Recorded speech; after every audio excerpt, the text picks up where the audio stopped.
আমি একজন সাহাবার জীবনী শোনাবো আপনাদেরকে। আব্দুর রহমান ইবনে আউফ রাদিয়াল্লাহু তাআলা আনহু। 10 জন জান্নাতের দুনিয়াতে বসে যে 10 জন সাহাবা জান্নাতের সুসংবাদ পেয়েছেন তাদের মধ্যে একজন, আলহামদুলিল্লাহ বলেন।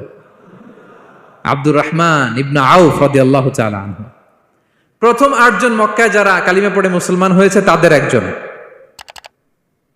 তার স্ট্যাটাসটাকে জেনে নেন। তো তিনি যখন মক্কা থেকে হিজরত করে মদিনায় গেলেন, মনে রাখবেন মক্কা থেকে যে সাহাবার বাড়ি ঘর ছেড়ে হিজরত করেছে তাদেরকে বলে মহাজির, মানে হিজরতকারী সাহাবা। আর মদিনাতে যে সমস্ত সাহাবারা তাদেরকে রিসিভ করেছেন তাদেরকে বলে আল আনসার, মানে সাহায্যকারী সাহাবা। তো যারাই হিজরত করে মক্কা থেকে মদিনায় যেত, বিষ্ণু ইসলাম মদিনার কোন সাহাবীর সাথে তার ভাই পাতিয়ে দিতেন, আল মুআখাত, ব্রাদারহুড করে দিতেন, দায়িত্ব দিতেন যে তুমি এই সাহাবীকে দেখবে। তো আব্দুর রহমান ইবনে আউফ রাদিয়াল্লাহু তাআলা আনহু যখন হিজরত করে গেলেন, তার দেখভাল করার জন্য যে সাহাবীর দায়িত্ব পড়লো তার নাম হচ্ছে সাআদ ইবনে রাবিয়া, আনসারী সাহাবী রাদিয়াল্লাহু তাআলা আনহু। বিষ্ণু বললেন, সাআদ, আব্দুর রহমান ইবনে আউফ তোমার ভাই, ভাই বানিয়ে দিলেন। কি বানিয়ে দিলেন? তুমি তাকে টেক কেয়ার করবে, সে হবে তোমার মেহমান। সুবহানাল্লাহ। সাআদ ইবনে রাবিয়া রাদিয়াল্লাহু তাআলা আনহু তিনি আব্দুর রহমান ইবনে আউফকে ডেকে নিয়ে গেলেন, ঘরে নিয়ে গেলেন মেহমানকে, এবং বললেন, ইয়া সাআদ ইন্নী আকসারুল আনসারি মালান। হে সাআদ, তুমি চিন্তা করো না, তুমি মনে করো না যে তোমার ভরণ পোষণ দিতে আমার কষ্ট হবে। আমি মদিনার সবচাইতে বড় বিজনেস ম্যাগনেট, সবচাইতে বড় বিজনেস ম্যাগনেট আমি। No tension, don't worry about it, tension নিও না, আসো তোমার জন্য আমার কি প্রপোজাল শোনো। ফাআকসিমু লাকা নিসফা মালি, আমার যত সম্পদ আছে আমি অর্ধেক তোমার দিয়ে দিব। সুবহানাল্লাহ, এত আসতে। আপনার বাড়িতে কেউ মেহমান হলে করতে পারবেন এরকম? আল্লাহ, কেমন প্রেরণার বাতিঘর তারা।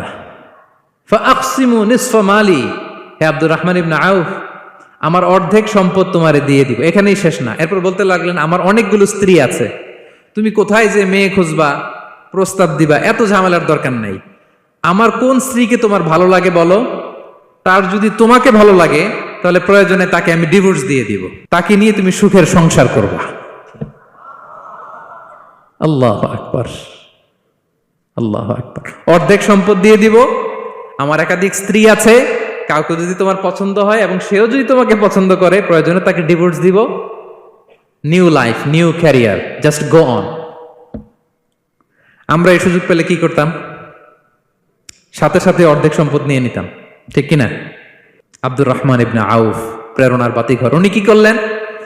উনি বললেন, লা হাজাতা লি ফি যালিক, আমার ভাই তুমি যে বলছো সাআদ ইবনে রাবি, তুমি যে এত চমৎকার প্রপোজাল দিয়েছো, এতেই আমি খুশি, তোমার কোনো কিছুর আমার দরকার নাই। বারাকাল্লাহু লাকা ফি আহলিকা ওয়া মালিক, আল্লাহ তোমার সম্পদে বরকত দেখ, আল্লাহ তোমার পরিবারেও বরকত দেখ। তবে একটা কষ্ট করতে হবে, সেটা কি? আব্দুর রহমান ইবনে আউফ বললেন, দুল্লানি ইলা সুক, just show me the way to market. মদিনার বাজারটা কোথায় এটা একটু দেখায় দাও। আমি নতুন মানুষ, পথঘাট চিনি না। দুল্লানি ইলা সুক, just show me the way to market of Madina. মদিনার বাজারটা কোন রাস্তায় একটু দেখায় দাও। আল্লাহু আকবার। সাআদ ইবনে রাবি বললেন, এই তো মদিনার বাজার। উনি যে কিছু ঘি কিনলেন, পনির কিনলেন, কিনে বিক্রি করলেন, প্রফিট করলেন। ওই প্রফিট দিয়ে আরো বেশি করে কিনলেন, আবার বিক্রি করলেন, প্রফিট, আবার বিক্রি করলেন, প্রফিট। এই কেনা বেচা করতে করতে 1-2 মাসের মধ্যে উনি মদিনার one of the biggest business magnate হয়ে গেলেন। আল্লাহু আকবার। কি হাড় ভাঙ্গা পরিশ্রমই না তারা করেছেন। একেবারে রেডি ক্যারিয়ার ছিল, গেলাম সবচেয়ে বড় বিজনেসম্যানের অর্ধেক সম্পত্তি পেয়ে গেলাম। He didn't accept the ready career, rather he made his own path with his own endeavor. নিজের চেষ্টায়, নিজের পরিশ্রমে, নিজের ঘাম ঝরিয়ে নিজের ক্যারিয়ার তৈরি করেছেন। চিল্লায় বলেন ঠিক কিনা? This is the biography of Abdur Rahman ibn Auf radiyallahu ta'ala anhu.